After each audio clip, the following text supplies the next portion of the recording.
2021 সালের ফেব্রুয়ারিতে সামরিক অভ্যুত্থানে অং সান সুচির সরকার ক্ষমতাচ্যুত হওয়ার পর থেকে চলমান গৃহযুদ্ধে টানা 5 বছর ধরে অস্থিরতা গোটা মিয়ানমারে।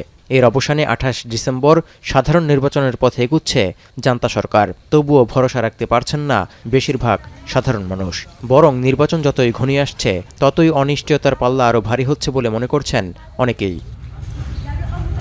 মিয়ানমারের সশস্ত্র বিদ্রোহী গোষ্ঠী আরাকান আর্মি সহ জান্তা বিরোধী সবাই এরই মধ্যে এই নির্বাচনকে প্রত্যাখ্যানও করেছে।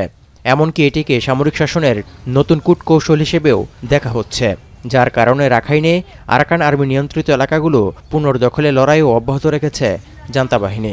বিমান হামলায় হতাহতের শিকার হচ্ছে বহু মানুষ, বাড়িঘর ছাড়তেও বাধ্য হচ্ছেন অনেকে, যার কারণে পুরো নির্বাচন ব্যবস্থা নিয়ে সন্দিহান বহু বাসিন্দা। এমন পরিস্থিতিতে বিদ্রোহী অধ্যুষিত মিয়ানমারের রাখাইনে জাল ভোট হওয়ার শঙ্কাও করছেন স্থানীয় বাসিন্দারা। ব্রিটিশ সংবাদমাধ্যম বিবিসির প্রতিবেদনে উঠে এসেছে এসব তথ্য। এই কারণে এই নির্বাচন রাখাইনবাসীর নিরাপদ জীবনের নিশ্চয়তা ফিরবে না বলে শঙ্কা বাড়ছে। জান্তা সরকারের হাতে নির্বাচন যে অবাধ ও সুষ্ঠু হবে না তার আরও একটি যুক্তি তুলে ধরেছেন অনেকেই। কারণ নির্বাচনে প্রতিদ্বন্দ্বিতা করতে পারছে না বড় রাজনৈতিক দল হিসেবে পরিচিত অং সান সুচির নেতৃত্বাধীন national League for democracy party. ফলে এটিকে পাতানো নির্বাচন হিসেবেও আখ্যা দেয়া হচ্ছে। পর্যবেক্ষকদের দেয়া তথ্য বলছে 2021 সালের অভ্যুত্থানে এক দশকের গণতান্ত্রিক সরকারের কাছ থেকে ক্ষমতা ছিনিয়ে নেয় মিয়ানমারের সামরিক বাহিনী।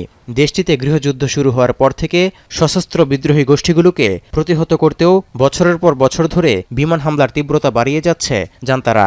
রাখাইনের 17টি প্রশাসনিক অঞ্চলের মধ্যে 14টিরই নিয়ন্ত্রণ ধরে রেখেছে আরাকান আর্মি। তৌহিদুর রহমান, এখন বিশ্ব। কালার এক্সপার্ট, জর্জ স্যাপ এবং মাইল্ড অন হ্যান্ডস টেকনোলজি সমৃদ্ধ অরিক্স ক্রিস্টাল ওয়াশ আপনার লন্ড্রি এক্সপার্ট।